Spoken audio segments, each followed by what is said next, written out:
Buenos días a todos, bienvenidos un día más a nuestro podcast Un viaje al micromundo.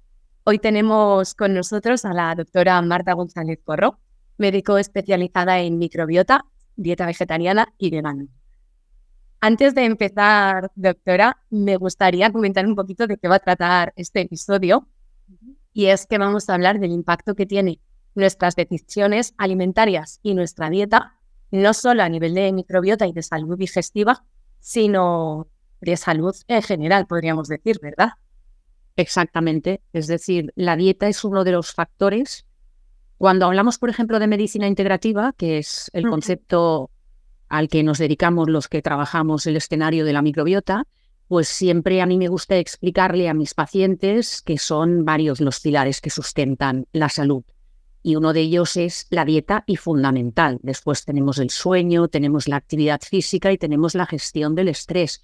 Pero la dieta es un pilar fundamental que hacemos varias veces al día a lo largo de toda nuestra vida. Por lo tanto, es muy importante porque según lo que comamos, estamos dando de comer a un tipo de bichos o de otros, de microbios o de otros, y eso condiciona no solamente nuestra salud intestinal, sino nuestra salud sistémica. Totalmente de acuerdo. Y en lo relativo a la dieta que ahora llevábamos, la que llevaban hace tiempo, pues, por ejemplo, nuestros abuelos, ¿esto cómo ha cambiado? ¿En qué nos está afectando? Bueno, pues a lo largo de ya muchos años hemos tenido unos hábitos alimentarios que han ido cambiando. Estos cambios son significativos, sobre todo a partir de la aparición en el mercado de todos los alimentos procesados y ultraprocesados, y esto es lo que se conoce como la occidentalización de la dieta, que ha ocurrido sobre todo en Europa y en Estados Unidos. Y este cambio de hábitos alimentarios ha llevado a un aumento de alimentos procesados, ricos en grasas saturadas, ricos en azúcares añadidos, en sodio, y a su vez a una disminución de alimentos ricos en fibra, alimentos frescos como la fruta, la verdura, las legumbres, los cereales, las semillas, los frutos secos, ¿no? Por otro lado, también las cocciones han cambiado. Hemos pasado las abuelas que tenían esas ollas donde se cocinaba todo horas, ¿no? Aquellos guisos. Ahora todo es el paquete express en el microondas, el precocinado, o vamos al fast food que es muy rápido. Hemos pasado de hacer 2 o 3 comidas al día que se hacían sentados en la mesa a picotear todo el rato, a estoy desayunando o comiendo delante del ordenador, y todo esto tiene un impacto directo en nuestra salud. La occidentalización de la dieta ha traído consecuencias importantes en la salud, contribuyendo a todas las patologías crónicas de hoy en día que son derivadas de la inflamación, ¿no? El concepto de inflammation. Tenemos que tanto los alimentos procesados y ricos en grasas saturadas están en el origen de muchas de las enfermedades crónicas, como es la obesidad, como es la diabetes tipo 2, como son las enfermedades cardiovasculares e incluso el cáncer. El abuso de harinas refinadas y de azúcares añadidos en la dieta, pues también nos han llevado a lo que hoy en día tiene gran parte de la población, incluso población joven, que es la resistencia a la insulina.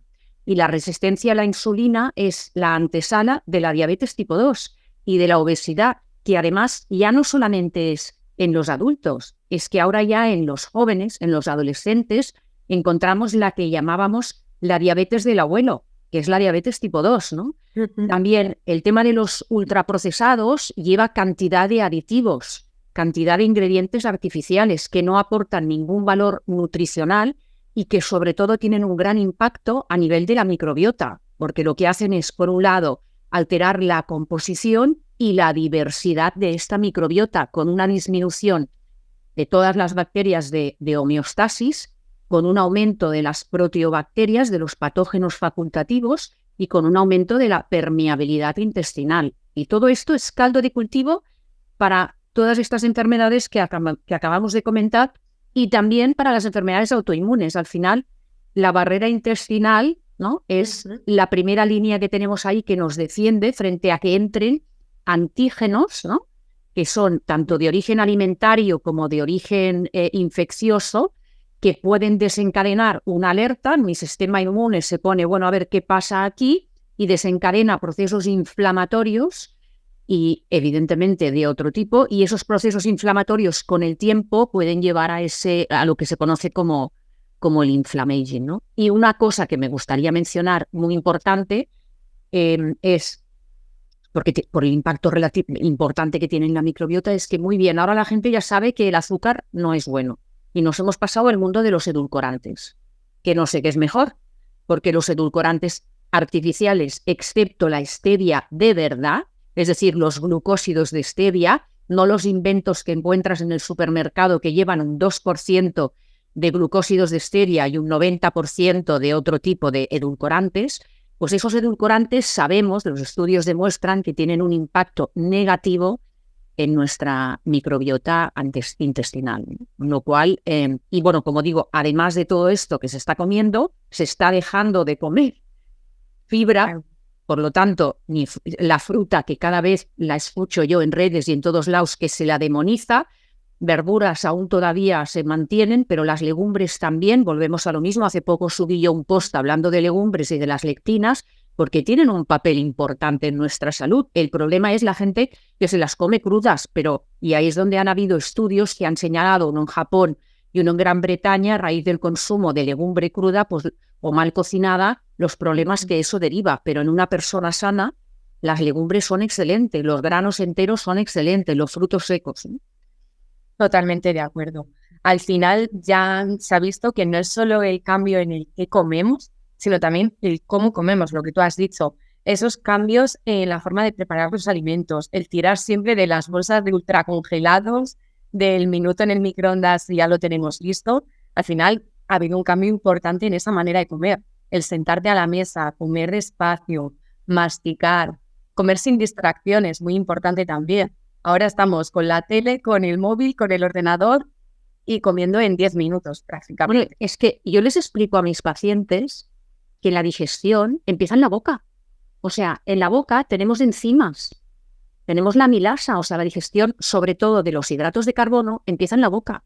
Si yo no mastico bien, evidentemente lo que va a llegar a mi estómago no va a estar predigerido y eso me va a generar más problemas de que luego es que me hincho, es que no sé qué pasa, cómo y me hincho enseguida. Bueno, claro, es que a lo mejor no estás masticando y no estás prestando la atención necesaria para que luego eso llegue predigerido a tu estómago y a tu intestino y entonces puedas hacer una más fácil digestión. Entonces, y por supuesto, todo lo que viene en bolsa, una de las cosas que les digo a mis pacientes es, tú cuando vayas, idealmente ves al mercado en vez de al súper, pero entiendo que a lo mejor no todo el mundo tiene acceso al mercado. Bueno, pues cuando vayas al supermercado, no compres nada que venga en una bolsa.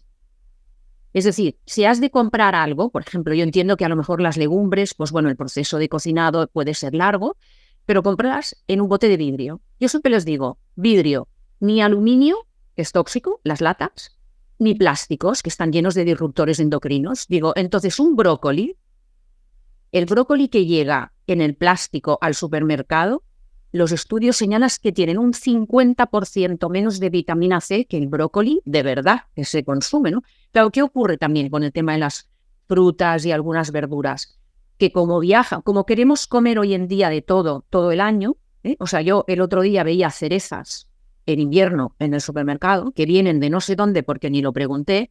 Entonces, claro, también hemos de ser muy conscientes de respetar, ¿no? Que al final la naturaleza es más sabia que nosotros. Y entonces la agricultura nos ha ido proveyendo, yo me acuerdo de pequeña, que según la estación del año, pues llegaban unas frutas y nos hacía ilusión. A mí me hacía ilusión comer naranjas y manzanas porque era cuando las comías en invierno y luego llegaba el verano y eran los albaricoques y las ciruelas o luego llegaban las cerezas. Entonces vas disfrutando y entonces, claro, aquello tenía sabor. Hoy en día hemos perdido el sabor y junto con ese sabor, porque se han madurado en cámara, hemos perdido muchos de los nutrientes y de los ingredientes de esos alimentos. Así es. Y has mencionado, doctora, que esta occidentalización de la dieta nos influye en la microbiota intestinal. Sí. ¿Nos lo podrías explicar con un poquito más de detalle? ¿Cómo afecta? Sí. Pues mira, algunas de las maneras en las que la dieta occidental afecta negativamente a la microbiota es, por un lado, se reduce la diversidad microbiana. ¿Y eso qué quiere decir? Pues que la microbiota es un equipo, es un team. y necesitamos un número equilibrado de cada una de las especies porque todas ellas tienen una función. Pues si hacemos una dieta occidental baja en fibra y rica en alimentos procesados, vamos a estar dando de comer a un tipo pero no a otro, con lo cual se reduce la diversidad. Y eso en sí mismo ya puede ser una disbiosis. Pero además hay cambios en la composición de la microbiota, es decir, lo que hay es un sobrecrecimiento de lo que se llaman patógenos facultativos, que se llaman así porque tienen la facultad de poder convertirse en patógenos cuando sobrecrecen, en perjuicio de las bacterias beneficiosas que disminuyen. Por lo tanto, se altera el equilibrio, eso puede favorecer la inflamación intestinal y toda una serie de patologías relacionadas. Si yo tengo menos microbiota y encima he alterado la composición, el siguiente paso es que se van a alterar los metabolitos que produce esa microbiota.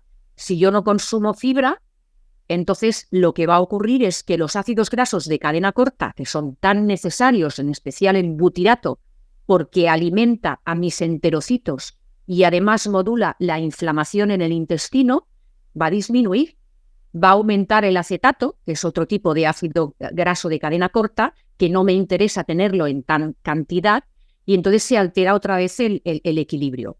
Por otro lado, si hay menor diversidad, si se altera esta composición, si se alteran estos metabolitos, va a haber una mayor inflamación a nivel intestinal, y esa mayor inflamación es un mayor riesgo de enfermedades inflamatorias intestinales, como colitis ulcerosa o como Crohn. Y además, si encima ya se altera a través de esa inflamación y de los metabolitos de estas proteobacterias o patógenos facultativos, se altera la barrera, la membrana, ese epitelio intestinal, ¿qué ocurre? Que entran esos antígenos alimentarios o tóxicos y tenemos pues que se favorecen y se desencadenan respuestas inflamatorias que contribuyen a la aparición de las enfermedades autoinmunes. Un caso muy evidente, porque se ve muchísimo, que es la tiroiditis de Hashimoto, que es una enfermedad que afecta al tiroides, sobre todo en mujeres a partir de los 40 años, aunque cada vez lo veo más temprano, y esto tiene mucha correlación con un aumento de permeabilidad intestinal y con un antígeno del gluten, y entonces se produce un mecanismo que se llama mimetismo molecular, por el cual mi sistema inmune se confunde y en vez de atacar a esas sustancias que entran, ataca a células de mi organismo que son similares. Y de ahí las enfermedades autoinmunes. Autoinmune. Mi propio sistema inmune me está atacando a mí.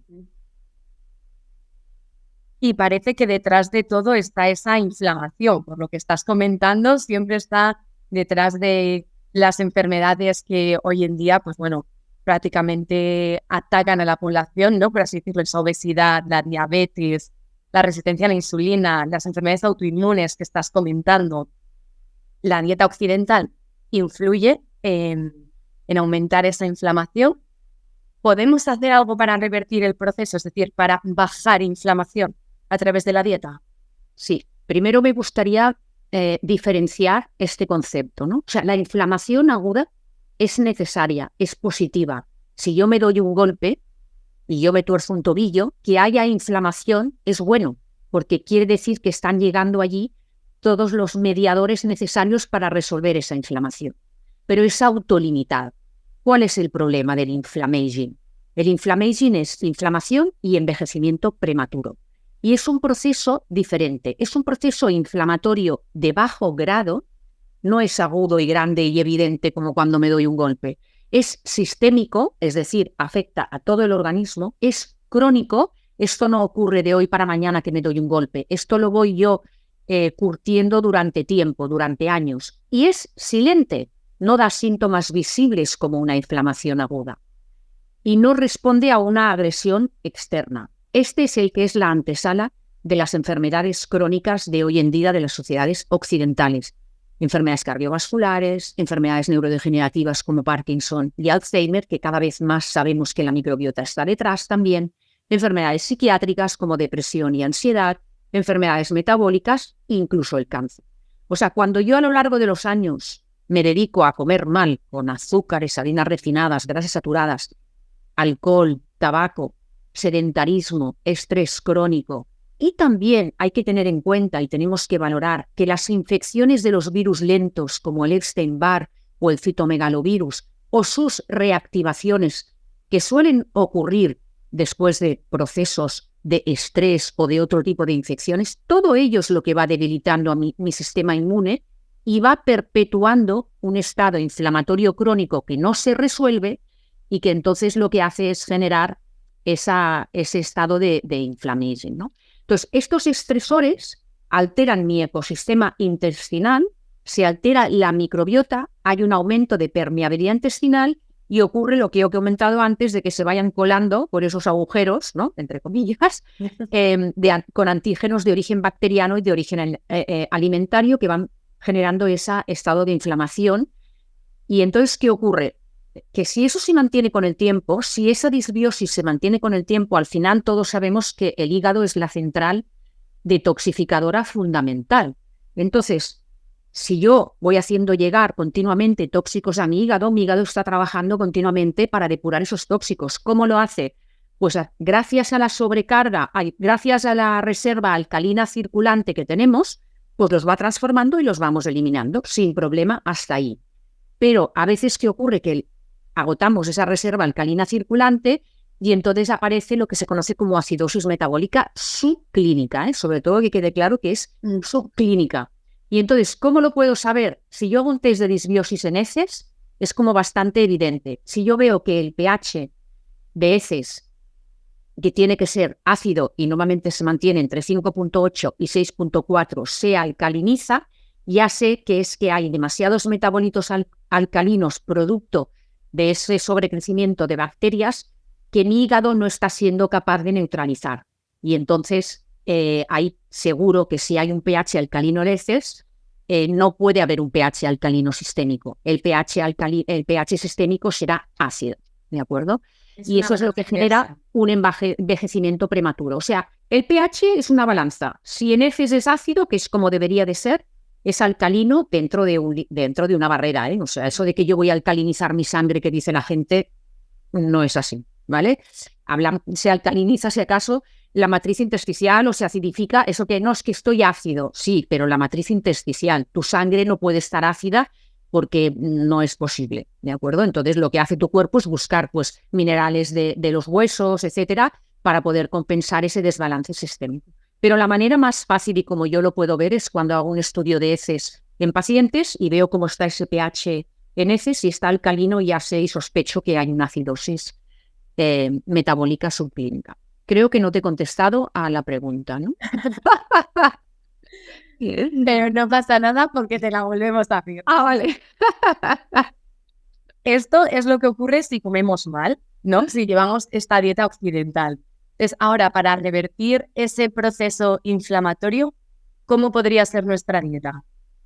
Pues como digo yo, si quieres tener una microbiota happy y feliz, y eso implica que entonces vas a tener un mejor estado de salud, vas a tener que alimentarte fundamentalmente con una dieta rica en fibra, que proceda de la fruta y de la verdura, esto llamamos fructooligosacáridos, almidón resistente, que se consigue a través de un proceso de cocción de todos aquellos alimentos que tienen almidón, como las patatas, como los cereales, o tubérculos, incluso las legumbres, que los cocinamos y los dejamos refrigerar más o menos 24 horas. Yo lo que les digo a mis pacientes es: dedícate un día a cocinar un poquito de arroz, unas patatas, unos boniatos, un hummus, y lo dejas en la nevera.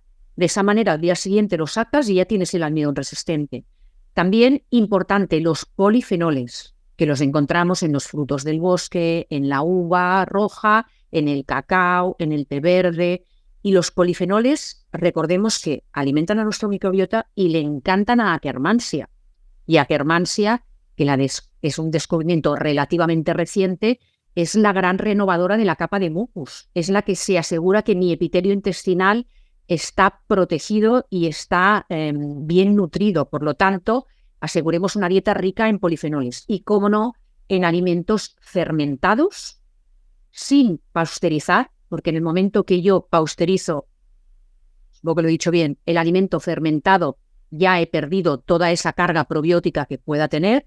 desde un yogur, desde un kéfir, desde un kombucha, desde un kvass, desde un tempe. Todos estos alimentos son fantásticos para la microbiota y también, o sea, no solamente ha de tener estos alimentos vegetales, también moderada en proteína y grasas de calidad, que no son grasas hidrogenadas ni grasas saturadas. Entonces, esa sería la dieta ideal para nuestra microbiota, porque la microbiota se nutre de la fundamental, el gran paquete de microbiota de homeostasis se nutre de fibra y almidón resistente, que transforma luego en ácidos grasos de cadena corta y en otras sustancias.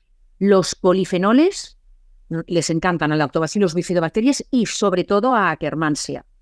Y además también hemos de pensar que hay hay nutrientes que cuando yo los consumo a través de los alimentos, como por ejemplo en el caso de los polifenoles, si yo no tengo una buena microbiota, no se van a transformar y no van a ejercer su efecto positivo en nuestro cuerpo. Por ejemplo, todos hemos oído hablar ahora cada vez más del tema de las crucíferas y su efecto anticancerígeno y lo bueno que son, ¿vale?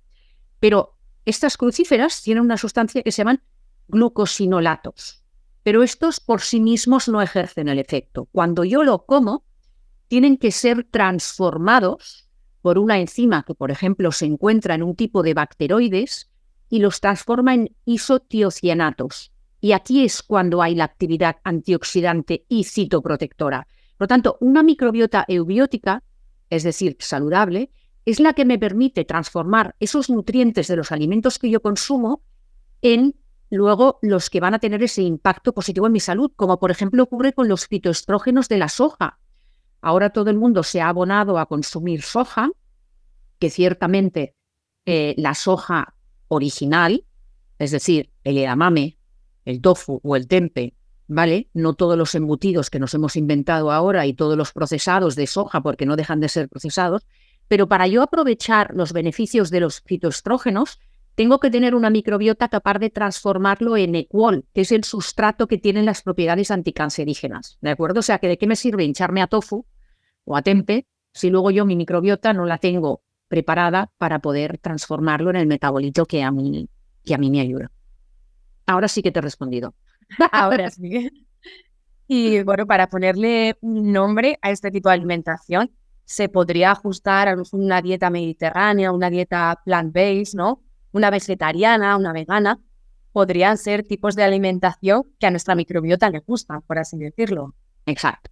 O sea, al final el concepto plant-based, que es la idea de basar tu alimentación en plantas, en alimentos de origen vegetal, de esta manera nutrimos al mayor porcentaje de bacterias de homeostasis, teniendo en cuenta que también tenemos un grupo de patógenos facultativos que son proteobacterias, que también son importantes porque hacen la digestión final de los aminoácidos y de pequeños péptidos que también tienen un papel importante en nuestro organismo. El problema es cuando sobrecrecen, pero sí sabemos que la dieta vegetariana y la dieta vegana, que tienen un alto consumo en fibra, permiten que haya una gran producción de ácidos grasos de cadena corta, y esos ácidos grasos de cadena corta tienen una función importante, muchas, pero una de las que tienen muy importante es la de que permiten mantener el pH ácido en el colon. Y ese pH ácido en el colon es necesario para evitar el sobrecrecimiento de patógenos facultativos como E. coli o enterobacterias. Es decir, para que haya un sobrecrecimiento de estos patógenos facultativos, tiene que haber un problema con las bacterias de homeostasis, o que no las estamos dando de comer, o que nos las estamos cargando con antibióticos o con otro tipo de medicamentos, ¿no? Entonces sí sabemos que las personas que llevan una dieta vegetariana no de una semana, esto también hay que tenerlo claro, o una dieta vegana, tienen una disminución de Clostridium, que es promotor de inflamación, y de enzimas procarcinogénicas, y un aumento, por ejemplo, de Faecalibacterium prausnitzii y de Bifidobacterians. Y además, los veganos que no consumen ningún tipo de producto de origen animal, porque los vegetarianos sí que consumen, carecen de las especies convertidoras de la carnitina dietética, que es de origen animal, en N-óxido de trimetilamina, lo que se conoce como TMAO, que es un gran prooxidante. Es decir, las personas que consumen sobre todo carne roja, y ahora está de moda la dieta carnívora, pescados y huevo, pues lo que hacen es generan esta sustancia que acabo de comentaros, que se ha relacionado por su actividad prooxidante con peores resultados de salud cardiovascular porque aumenta el riesgo de aterosclerosis. que no se me asusten los omnívoros, ¿de acuerdo? Que esto no quiere decir que porque yo coma de manera equilibrada y tenga un consumo moderado de proteína, que es lo que yo ya he dicho antes, voy a tener un problema. Pero es que hoy en día, yo una de las cosas que más miedo le da a mis pacientes es, ¿pero voy a tener suficiente proteína? Digo, pero si es que en la sociedad occidental, en los servicios de urgencias, no hay nadie con problemas de falta de proteínas. Eso es desafortunadamente en otras sociedades que pasan hambre, pero nosotros lo que tenemos son problemas por exceso de proteínas. O sea que, y entonces esto sí que sabemos, por eso, como has dicho muy bien tú antes, la idea es, basemos nuestra alimentación en productos de origen animal a los que vamos a complementar, si además queremos, con un poco de proteína, que puede ser vegetal o animal, moderado, y luego con grasas de calidad, que también son necesarias las grasas. ¿Me acuerdo? Entonces, en este sentido, no existe una competencia entre dieta vegetariana, dieta omnívora, cuál es mejor o peor. Una dieta omnívora también puede ser estupenda para nuestra microbiota si la basamos en esos alimentos vegetales. Exacto. Es decir, al final, ¿el problema cuál es? Las dietas altas en grasa, altas en proteína animal y bajas en fibra. Por lo tanto, una dieta mediterránea, pero de la de verdad. O sea, no la que ahora, la dieta mediterránea eran frutas, verduras, legumbres, sobre todo lo que comíamos aquí, era pescado, carne de vez en cuando. O sea, eso es una dieta mediterránea. El aceite de oliva virgen que tenemos aquí, que lo tenemos que disfrutar, o sea, eso es una dieta mediterránea. Una dieta vegetariana o vegana o una dieta paleo, que no deja de ser una dieta ancestral, ¿de acuerdo?, pueden cubrir perfectamente las necesidades de nuestros microorganismos intestinales. O sea, que en este sentido, incluso hay un estudio que llevó a cabo Martínez y colaboradores, donde solamente añadiendo una ración, en un estudio que se llevó a cabo, de arroz integral o de cebada o una mezcla de ambos cereales integrales, se aumentaba la diversidad de los participantes en ese estudio, y esa mayor diversidad, por ejemplo, se correlacionaba con un menor índice de masa corporal. O sea, estamos hablando de menor obesidad, que la gente le tiene miedo a consumir cereales o a consumir legumbres, y no, la clave está en tener una microbiota saludable, con una dieta basada en plantas y con una cantidad moderada de proteína animal y de grasas, ¿no? Por lo tanto, dejemos de tener miedo. Ahora, cuando yo hablo de cereales, no hablo de grano integral, ¿de acuerdo? O sea, no los del desayuno. Y ahora que hablamos de esto, también me gustaría, y lo mismo con las legumbres, están de moda las pastas de legumbres, ¿de acuerdo? Entonces, yo siempre le digo a mi paciente cuando ha de consumir un producto de origen del que sea, le digo, tú cuando te pones eso en el plato, piensa por cuántas manos ha pasado antes. Es decir, una pasta no se parece en nada al origen del grano, ¿no? Es decir, un embutido tiene poco que ver con el cerdo del que viene o con, ¿no? Entonces, cuantas menos manos, quiere decir que hay menos procesamiento, por lo tanto, hay menos aditivos, menos conservantes. O sea, siempre en tu plato lo ideal es cosas del mercado que uno haya podido recoger, o yo me acuerdo cuando se iba a la lechería a buscar la leche, ¿no?, de una vaca que se ordeñaba y todo, no ahora ese Tetrabric, que ahí aquello es todo menos leche, ¿sabes? O sea que volvamos un poco a los zumos, ¿no? O sea, tú miras los zumos envasados industriales y eso es todo es agua, azúcar y también quiero, aprovechando, que los zumos tampoco es lo que es la forma natural de comer la fruta. La fruta tiene fibra, ¿no?, y se consume de esa manera. Lo que no vamos a hacer es eliminar todo eso, porque entonces sí que eso puede tener un impacto negativo, porque entonces estamos consumiendo azúcar si le quitamos todo lo demás. ¿De acuerdo? Totalmente de acuerdo. Al final, esa fruta sin fibra lo que nos va a hacer es subirnos el pico de glucosa y según sube cae como una montaña rusa. Exacto. Y escuchándote hablar, diciendo pues la importancia que tiene la fibra, comer vegetales, comer cereal integral, legumbres, estaba yo pensando en la dieta keto, que precisamente es una dieta que quitamos esos hidratos de carbono. Esta dieta hay un poco de controversia a nivel de microbiota, ¿no? De si es buena, si es mala. ¿Qué me dices? A ver, la dieta keto, que se la llaman así, o dieta cetogénica, para empezar, es una terapia metabólica, ¿vale? que debe ser prescrita, tal como yo lo entiendo, por un profesional de la salud que sepa hacer dietas keto. Porque ya te digo yo que en medicina no se estudia nutrición, se estudia la pirámide alimentaria y poco más, ¿vale? Con lo cual, tiene que ser prescrita por un profesional de la salud que sepa hacer dietas cetogénicas y se tiene que prescribir para una patología o una condición determinada que sí funciona, ¿vale?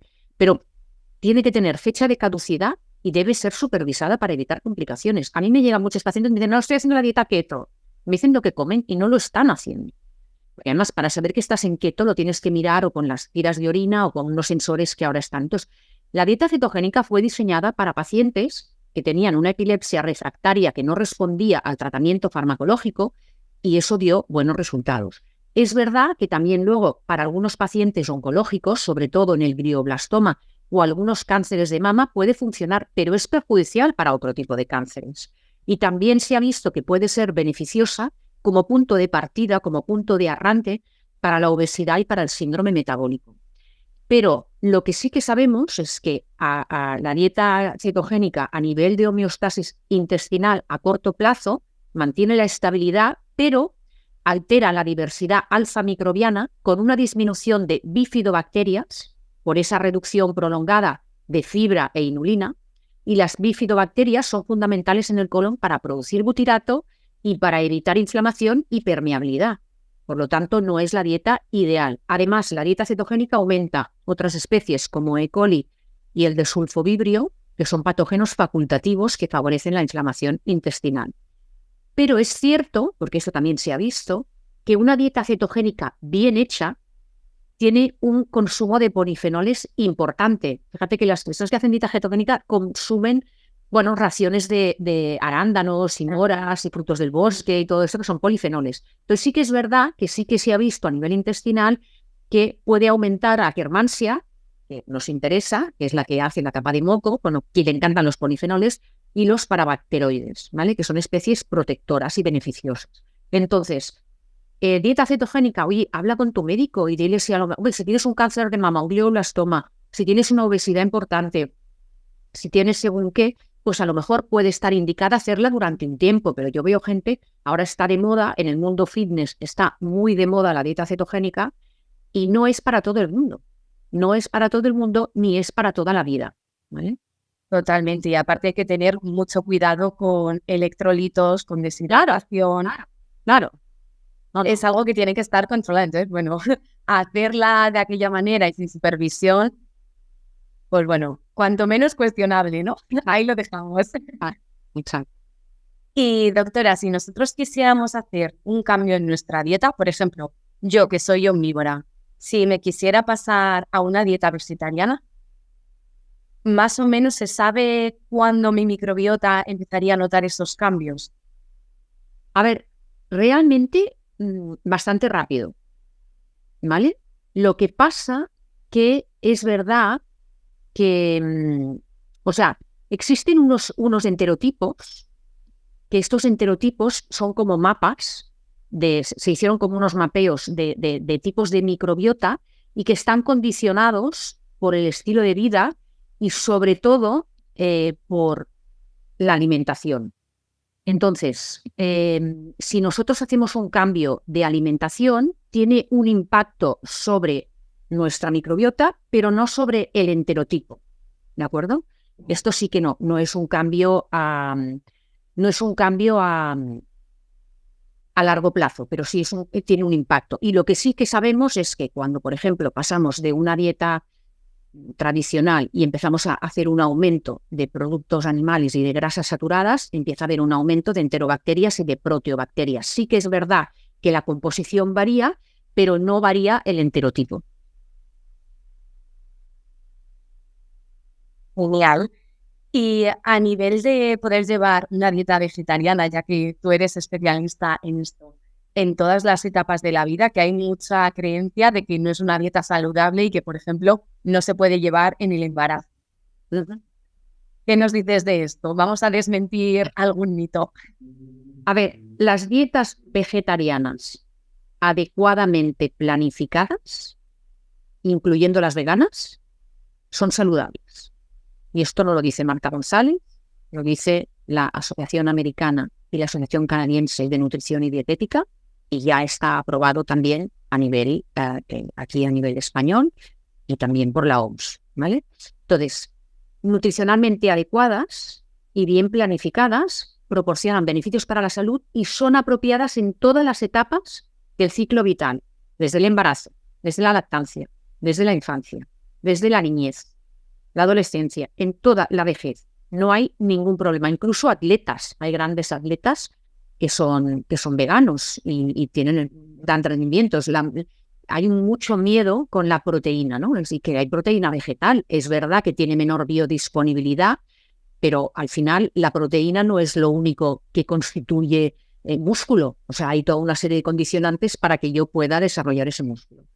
Y entonces, en este sentido, ningún problema. Y además, lo que es cierto, que las dietas vegetales son más sostenibles medioambientalmente que las dietas de origen animal, ¿no? Pero a nivel de salud ya está aprobado que, evidentemente, para cualquier edad, siempre y cuando sean bien planificadas, evidentemente. Claro.